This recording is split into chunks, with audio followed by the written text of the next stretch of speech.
Today, in part 3 of our series, Stories to be Shaped By, we study the rich man and Lazarus from Luke 16. How can we know anything about heaven and hell? How do we learn to appreciate God's gifts and understand what God wants us to do for others we meet whose circumstances are much different from our own? Here's Pastor Seth. We're doing a series from Jesus' parables, and the idea of a parable is something along this line. There were times when he taught, and it was more what we call didactic teaching, lecture style, what you'd normally think of as a sermon or a message. And for some people, that was helpful, and for other people, just like water off a duck's back. So there are other times where he tried what we call a parable, truth in story form. For those of you who are more visual learners, as we call them, somebody like me, it's easier to see truth in a picture than it is to see truth with a bunch of bullet points. But the idea is the same. It's Jesus trying to reach out to the hearts of people to help them see the realities of who God is and who we are in our need for God. Today we have just such an amazing parable. It's hard to believe it's just a short amount of verses as it is, maybe 12 verses. But it's going to talk about issues of heaven and hell. We're going to get little sort of glimpses, little pictures of what is hell like and what is heaven like. When I think about this, when I think about hell, I often think about, in my generation, John Lennon, who everybody probably knows wrote the song Imagine. And I'm really struck by that song because there are always these somber moments in life where you'll find maybe hundreds of people gathering, thousands, candlelights usually, and this is the song they sing.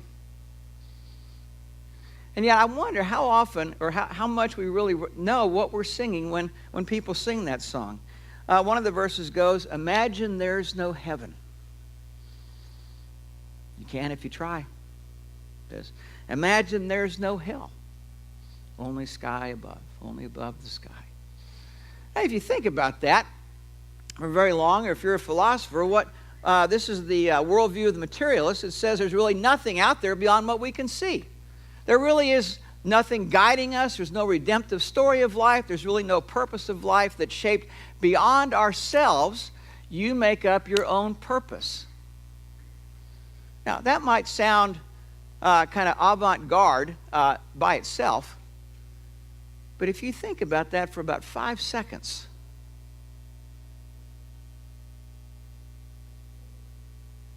what kind of meaning is there in life if you have to make it up yourself? If there's nothing that makes sense of the tragedies and the sufferings of life, if there's no redemptive story, if there's nothing with which we can hope for with our lives beyond just this life, it doesn't sound all that appealing to me. Imagine there's no heaven, no hell below. Now, for John Lennon, he's beyond imagining this now. He knows. And he knows he was wrong. Over the years, I've heard people talk about hell, and usually there are 4 different types of things I hear, and I said them my first few years in college before I became a Christian as well. Sometimes what you hear about hell is, well, hell is just something concocted by religious people long ago to keep people in fear or religious bondage, something concocted. And yet if you listen to Jesus talk about hell, who talked about it more than anybody else, it wasn't something concocted at all. It was something very, very real and something to take into shape. Well, I don't want to believe in a God that would arbitrarily throw people into hell. And if you listen to Jesus talk about hell, it's a place of fairness and justice. I've heard people say, well, I would rather go to hell and be with my spouse or my loved one than be in heaven without him. I've heard people say that. The irony of that is that from Jesus' point of view, the exact opposite is true. Hell is not going to be a place where people are going to be with probably anybody. In our criminal court system, we call this solitary confinement. And the reason we have solitary confinement is to keep some prisoners from killing each other. Maybe in God's mercy, he does that in hell to keep people at least from doing more destruction with each other than they would. I don't believe in a God that would send somebody to hell. I think I said that in college.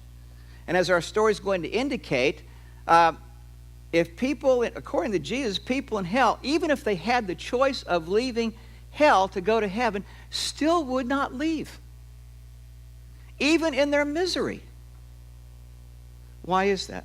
We'll look at that in this particular parable. And I've had somebody say, I had a dying relative, and you can fill in daughter, son, spouse. And I prayed that God would do something for my dying relative, and God didn't answer that prayer. I don't want anything to do with a God that wouldn't be like that. And what our parable is going to expose is how deeply seated and how ingrained and how justified human nature is in its entitlement. There's things God owes me and he ought to do, and if he doesn't, there's something wrong with him. And that there are people that should know better and should relate to me in ways that would make my life easier, and why don't they? Spirit of entitlement. And all that's going to be seen in just about 12 verses in our little parable that Jesus tells. Now, when you interpret a parable, as we've said, there are a couple important things to remember. One is the context of the parable is really important.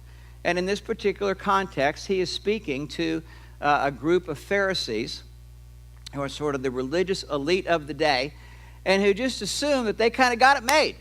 Their life is good, and God owes them all of their life and a future with them, and they couldn't be more wrong, as we'll see.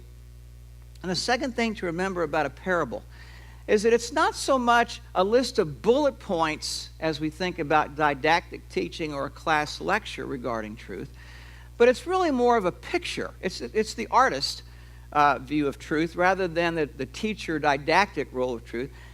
Pictures, and in the pictures, the details are not to be taken in the same way that you would take didactic truth, all the subpoints. This over here, this kind of truth lecturing is like going hunting with a shotgun. You're just hoping that one pellet goes in the deer and you can chase the deer down, take it home for dinner. Whereas a parable is more like hunting with a rifle or with an arrow.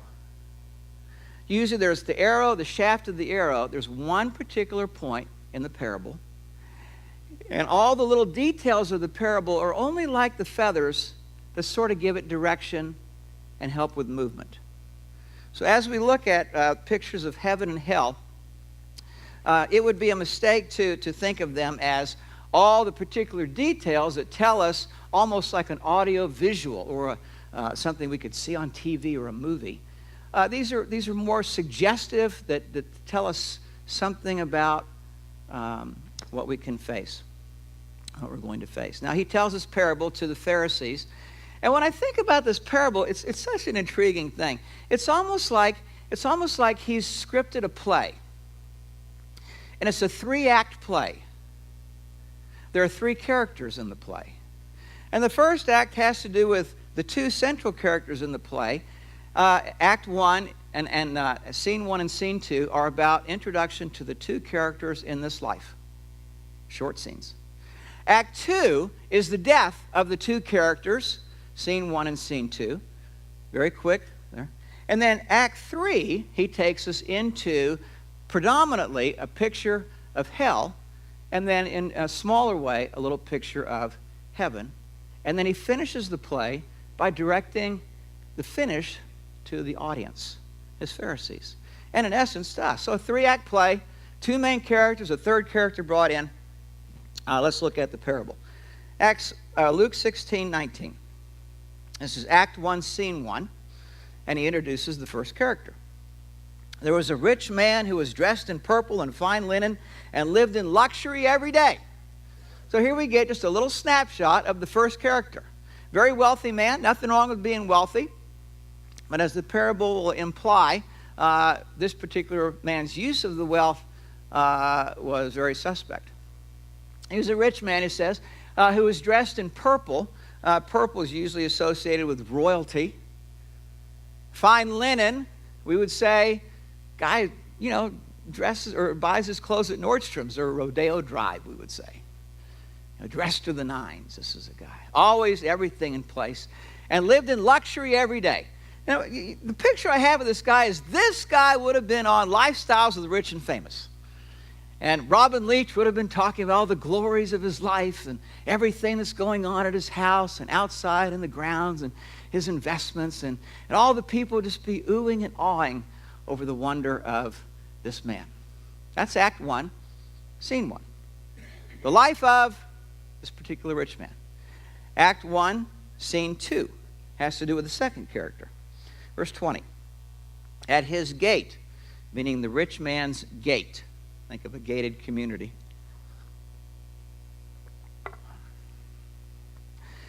At his gate was laid a beggar named Lazarus, covered with sores, longing to eat what fell from the rich man's table. Even the dogs came and licked his sores. Now here he introduces the second character, and it's about as stunning a contrast to the first character as you could draw. We find out that he was a beggar, always looking for food, barely able to eat, and that he had some type of crippling disease, right at the very front. At his gate was laid a beggar. Somebody had to bring Lazarus every day to the home of the rich man and put him outside of the rich man's gate so that he could beg.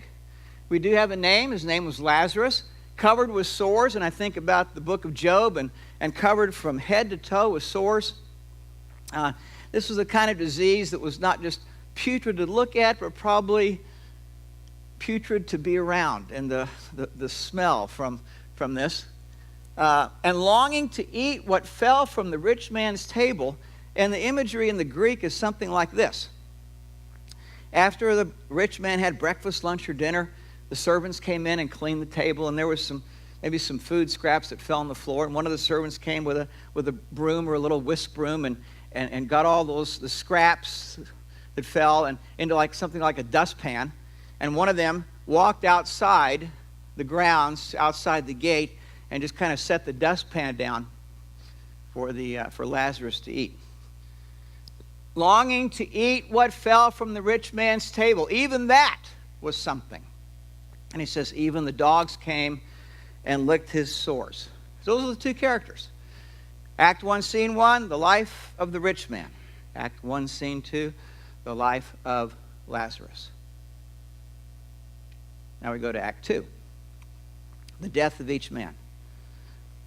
Well, before we do that, let's say one more thing, because we're gonna get into heaven and hell in Act 3. Let me say something about this, because sometimes people have questions about hell, like I mentioned at the beginning of this message. How can we know anything about heaven and hell? That's a philosophical question, a metaphysical question. How can we know? There's really only two ways to answer that question. I don't even know if heaven and hell exists. There's only two ways to answer that question. Well, if it does exist, how do we know what it's like? There's only two ways to answer that question. The first one is by speculation. None of us are going to be able to do any scientific experiments on this. We're not going to be able to do any research or talk to somebody who's been there. We're not going to do any investigative reporting on our own, take a film crew in. No, that's beyond our means to be able to do. And yet people feel very free to speculate, and you are free to speculate. I just don't believe in a hell that God would. Well, you're free to think that. You're free to hope that. You're free to wish that. But in the final analysis, it really doesn't matter what you wish or what you want. What matters is it real? The only other way we can know about heaven and hell, whether they exist or not, and what is there, what they're like, is the second way, is by revelation. And that is that whether God chooses to reveal the realities of heaven and hell to us, and if he does, he chooses to tell us how much he wants us to know or how little he wants us to know. Now, we do have an authority in this field, Jesus Christ. you would think that that might be worth something more than speculation. Somebody who's been there, somebody who knows about this, that's acquainted with both. And Jesus does tell us more about hell and heaven than any other writer in the Bible. But the language that he uses is not descriptive for the most part. It's more picturesque, more like in parable form. There's imagery there. And I think part of the reason is that the reality of heaven and the reality of hell are both so far beyond our human ability to understand that even if he spoke in the language that was true about each, we wouldn't get it. And so what he does is he gives us pictures of both that are meant to be suggestive or for us to extrapolate forward. And apparently that's enough for us, the information that we know about either one. All right, so let's go into Act 2, Scene 1. This is on the inside of your handout if you're following along. Act 1, Scene 1 had to do with the life of both the rich man and Lazarus, and now we go to both the death of each of the men. Act 2, Scene 1 is the death of Lazarus. Verse 22. The time came when the beggar died, and the angels carried him to Abraham's side. Now, that's all it's said about his death. He died.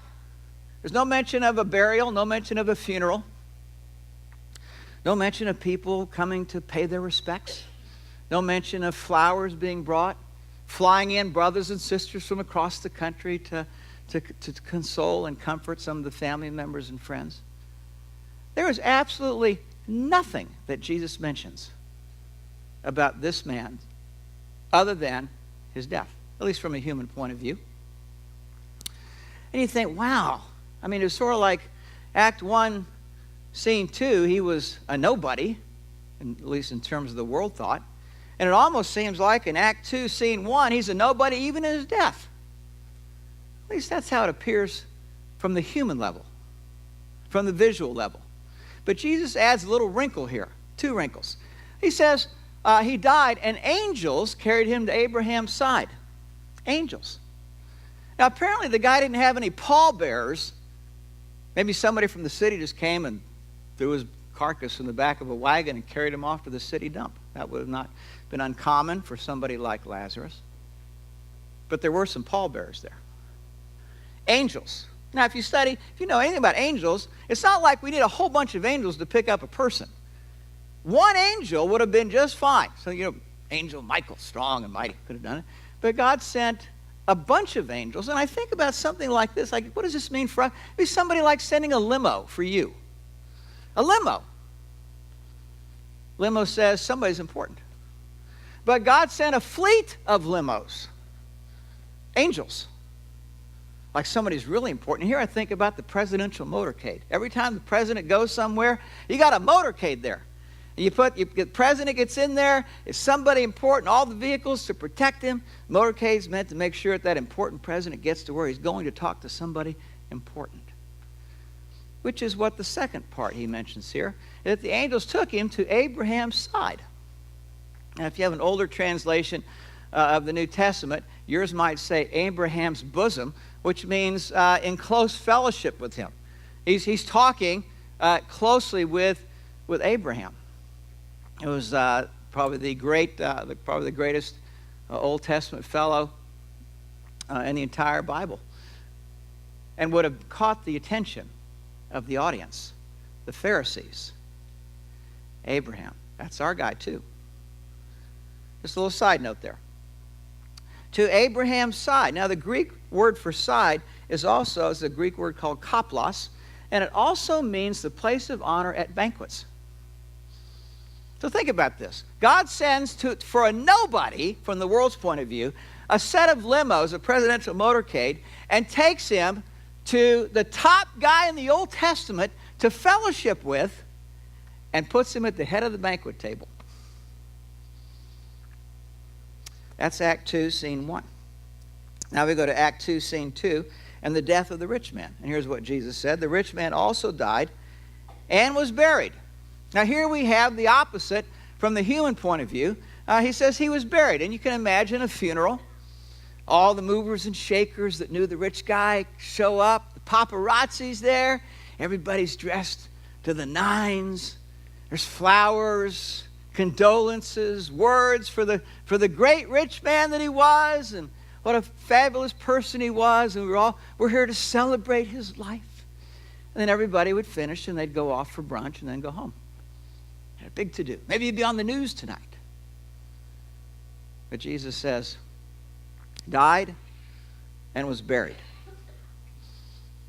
in the ground, a body, cold. The process of decay begins. Act 1, you have the life of the two men. Act 2, you have the death of the two men.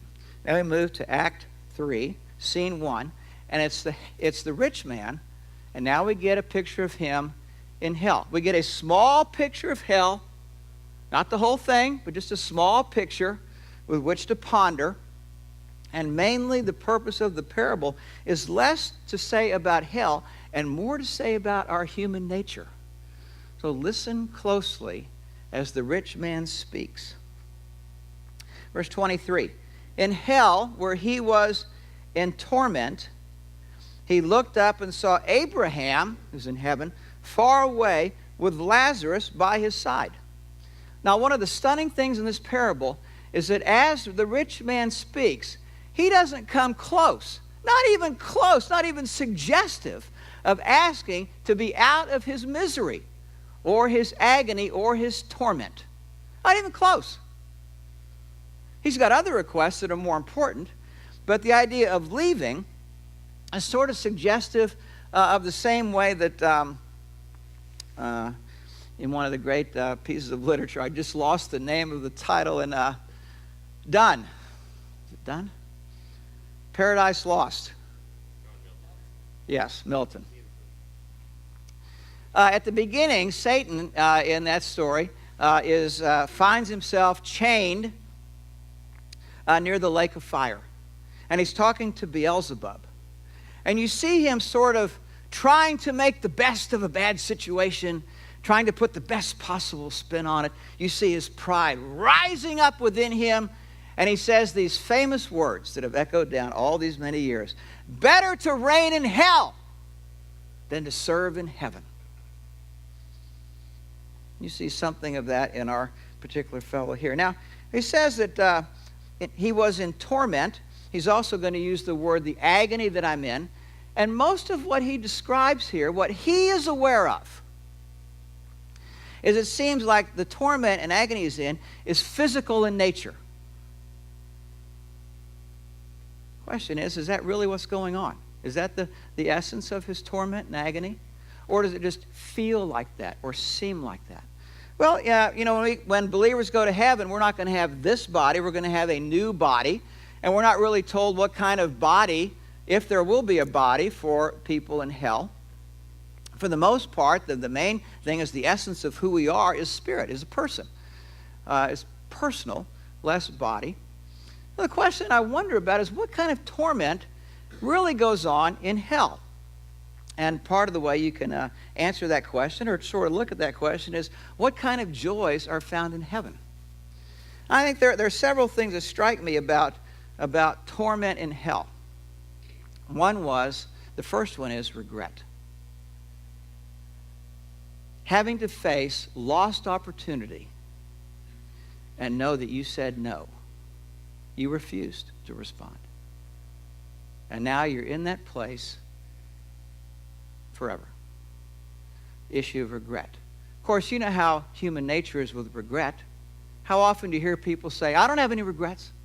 I wouldn't do anything different. And so even though there should be regret there, my sense is that even there, human pride will say, I don't have any regret about what I did. Even though they will be, that the regret is inescapable. The second thing I think about is torment is rage. Why am I here? What did I do to deserve this? You often hear people say that just in the midst of going through trials. What did I do to deserve this? Why didn't you do something, God, to help me know about this situation and do something for me? Or you see a rage towards people. How could you have not said anything to me or done anything for me? You will see all kinds of probably anger unleashed towards God and towards people. And then one of the questions I have, and it's just a question, and all we can really do, because we're not told about this, is speculate, is how does God protect people, or how is he kind to people, even in hell? And you wonder, I mentioned this at the beginning of the message, well, does he put us in isolation, to where at least we cannot harm the people we claim to love anymore? No more anger, no more bitterness, no more resentment, no more gossip, no more sarcasm, no more put-downs, no more arguments, no more drama. Maybe the only way that is going to happen is if people are in utter isolation. And here I think about just the awful sting of loneliness. Loneliness. No one to love, and no one to love me. Or I think maybe God allows us to be with each other and all that drama, and to live out who we are. I think about the story of the tale of a fellow who looked into heaven and he looked into hell. And he saw in heaven, he saw people sitting around a banquet, great banquet like you'd think about Thanksgiving feast, and all the people enjoying each other's company and eating from the bounty of the table. And then over here you saw the same picture, the banquet table, filled with Thanksgiving dinner, and all the people in hell angrily hitting each other and fighting for that food that's in the middle of the table. But each of the people around that table look like they haven't eaten in a month. They're starving to death. What's the difference? In hell, the people have, in his picture, have a fork attached to their arm that's about 3 feet long. And they can reach in and get the food, but they can't, the fork is too long to get it to their mouth. So what they're doing is fighting frantically to get food into their mouth, and it never dawns on them to take food and give it to somebody across the table. Whereas in heaven, the picture there is people who are delighted to feed one another and see it as an honor. So maybe God leaves us people in that situation. I think about the torment of emptiness, of no more meaning, no more reason to live, of being finally and utterly left to yourself. Really how you wanted it all along. And then I think about the awful cycle of pride, which we get a chance to experience in this life. Why aren't you doing more for me, God? We blame him. We blame others. Why aren't you doing more for me? And then we kind of come back to ourselves and, well, I guess I should be taking more responsibility. I wasn't the person I should have been. I wasn't the man I should have been. And then we can only take that so much, our pride, and we go right back to God. And this cycle just goes, blaming God, blaming others, blaming me. Blaming God, blaming others, blaming me. Blaming God, blaming others, blaming me. Those are just speculations about the kind of torment, not so much physical as it is personal and relational. Verse 24. So he, the rich man, called to him, and here we have him speaking for the first time. Father Abraham, have pity on me and send Lazarus to dip the tip of his finger in water and cool my tongue, because I am in agony in this fire. Now there's some interesting choices here of phrasing that Jesus uses. Father Abraham, which is the exact terminology the audience would have used if they'd been in the same situation. The Pharisees talking to Abraham as if, why, of course, we deserve to have that kind of relationship with you. Intimate relationship of your father, and we're sons of Abraham. A picture of the man's pride. And then of all the things he asks, he says, have pity on me and send Lazarus to dip the tip of his finger in water and cool my tongue. What could he have said? He could have said, Father Abraham, I have sinned. And all of my life, I've been that way. And I have not repented at any stage, even though now I realize you have You and God have tried to get my attention in countless hundreds, thousands of ways, and I stubbornly refused to hear you. I wanted to live life my way, and now I see the bankruptcy of what I did, and I am so sorry. I need to ask God's forgiveness. I'm asking for mercy. What I did was wrong. There's not an ounce of that in his voice or in his heart. All he can do is, again, think about himself. Have pity on me. And he says, and send Lazarus to dip the tip of his finger in water. What do we see here? We see that the man, even in hell, is completely unchanged. He still sees Lazarus as somebody no better than an errand boy. Somebody that's an inferior to him in his exalted, blessed position. And of course, Lazarus would want to do something like that for him, because that's just the kind of guy he is. And I would never stoop to do something like that for somebody else, but perhaps he would. Now think about that request. What he's asking is that Lazarus leave the joys and glories of heaven and all the suffering that he had back on this earth and go back to earth to get some water. And then to come to hell. But it doesn't strike the rich man at all that there's any irony or any cruelty in his request. And then this is one of the most puzzling things to me. Ask to send Lazarus to dip the tip of his finger in water to cool my tongue. Now, you might think, well, golly, if I was the rich man, I'd be asking for more than a drop of water. I'd say, hey, you got any buckets up there? Can you get a hose? Can somebody dig a well?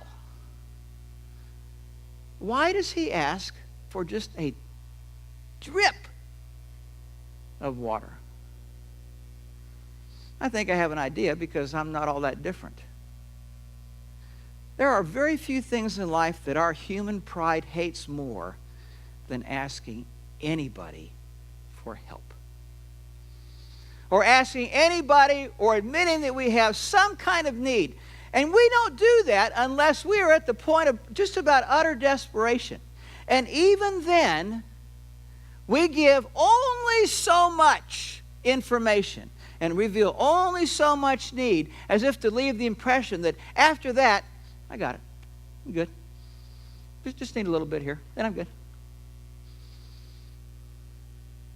Now, I sort of get that, because I'm not all that different. I find myself doing the same thing. And I hate that, because it's a symbol of my pride. But I remember realizing this a number of years ago. I would go to, I was a girls soccer coach for 16 or 17 years, and most of the time it was girls, either U5 to U9, or when Christy was playing, I think went up to U12 or so. And one of the really cool things about being an ex-coach for some of these girls is seeing them play high school ball. It's really cool. You go to a high school, and you sit up there in the aluminum stands in winter, and you've got two 45-minute halves. Now, I used to have two of these. They're called stadium chairs. They belonged to my parents, and when my mom died, I took these from her house and took them home. And over the years, when I go to a high school game to watch one of the girls that I've coached over the years, I take two of them. And I take one, and usually the other one is for the soccer mom that I've known, watching her daughter play, or the soccer dad. And I sit in one, and either the mom or dad sits in the other one.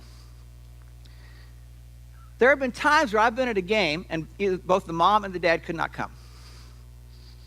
And every time I've sat in the middle of the stands, just as the game is starting, and asking all the people around me, hey, would anybody like, Dad, Mom are not going to be here. Anybody want to sit in the chair? Got an extra bleacher, got an extra seated stadium chair here. Not one time has anybody said, oh, thank you so much. Everybody sits there like, I'm not going to admit that I need that, or that I should have thought of that. I'm not going to admit that I don't have what it takes to sit on an cold aluminum chair for two 45-minute periods. I'll walk around during halftime and stretch out. I'm good. And so there have been many games where I sit in my stadium chair and I put my coffee in the second stadium chair.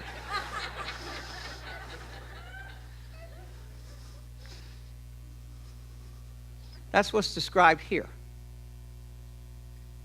This fellow in life is the same in hell. And what you see in hell is the same as when he lived his life here. You see his pride as the driver. He would rather sit on an aluminum bench during the dead of winter for 2 45-minute periods than admit that he has a need that somebody else could meet. Verse 25. Abraham, now the third character in the story, Father Abraham, replies, he speaks, "Son," speaking to the rich man. And here the idea is, it's a term of affection. That even though this guy has been rebellious and proud and arrogant and self-centered, you still see something of the kindness of God reached out. Son, remember that in your lifetime you received your good things, meaning not just the blessings of being rich, but the providence of God and God's general goodness to all of mankind. All of those things are meant to lead us to repentance, to see the wonder of who God is. But I wouldn't have any of that. I don't need that.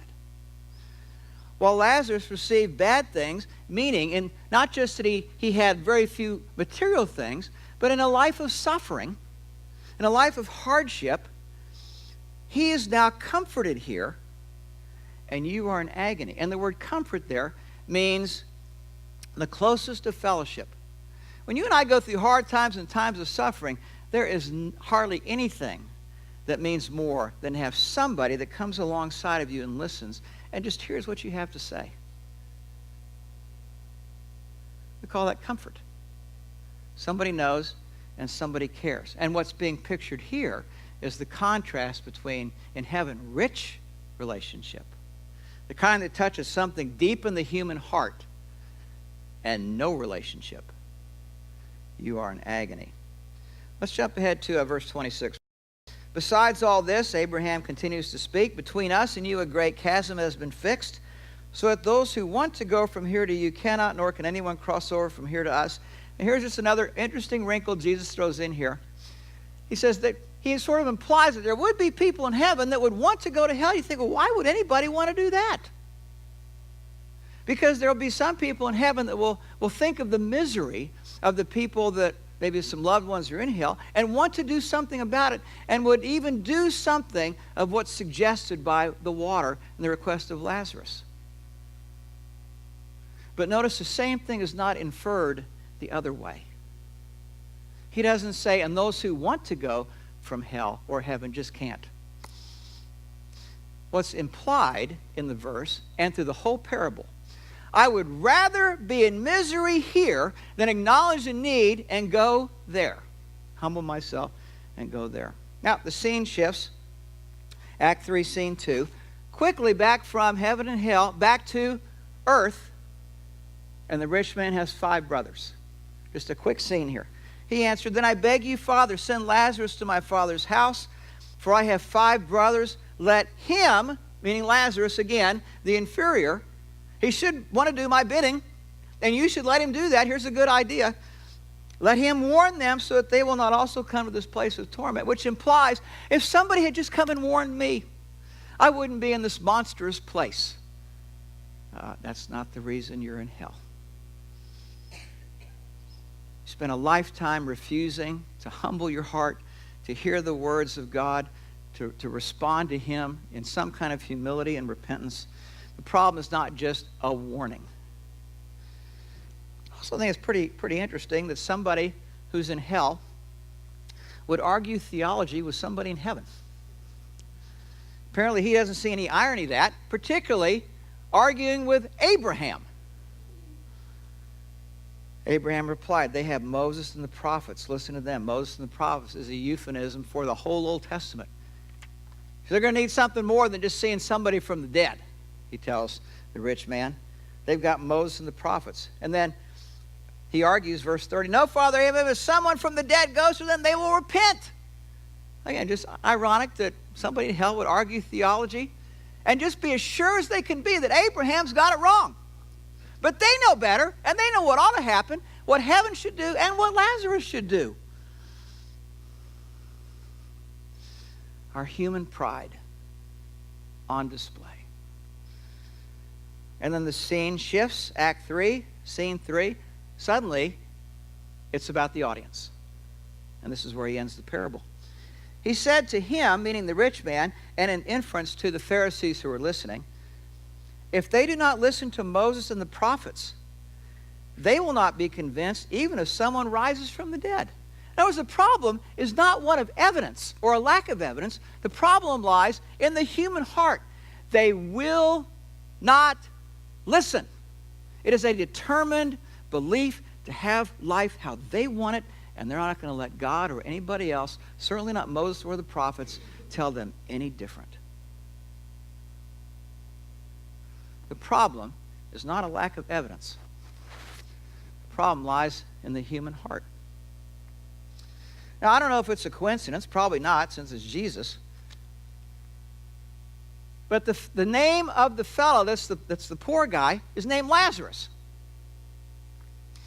And a few months from now, from this particular point, he's going to go to a little town called Bethany where he knows 3 siblings, 2 sisters, Mary and Martha, who have a brother also named Lazarus. Coincidence? Probably not. When Jesus gets to Bethany, Martha comes up to him and says, "Oh, Master, if you'd been here, my brother would not have died. Our brother would not have died. But now he's been in the tomb for 3 days." And Jesus implies he's going to go and raise him from the dead. And Martha says, "Oh, no, you don't want to do that, because if you open that tomb up, it's going to smell to high heaven." And Jesus tells her these words, "I am the resurrection and the life.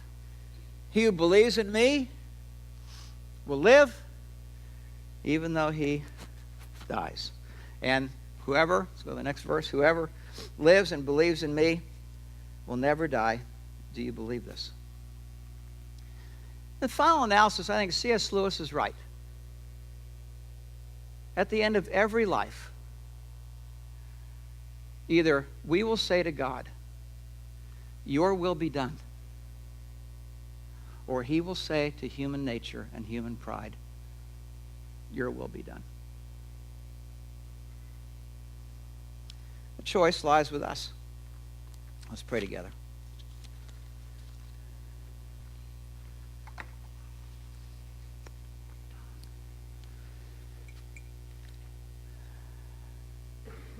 Father, the men that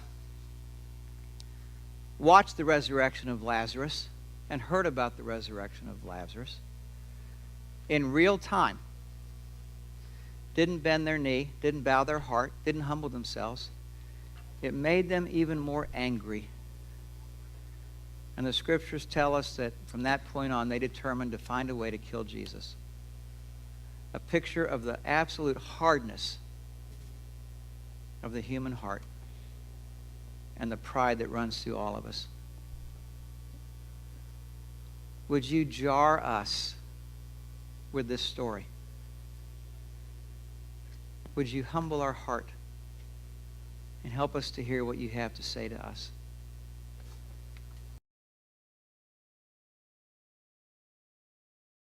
We at Pacific Church of Irvine invite you to join us every Sunday at 9:30.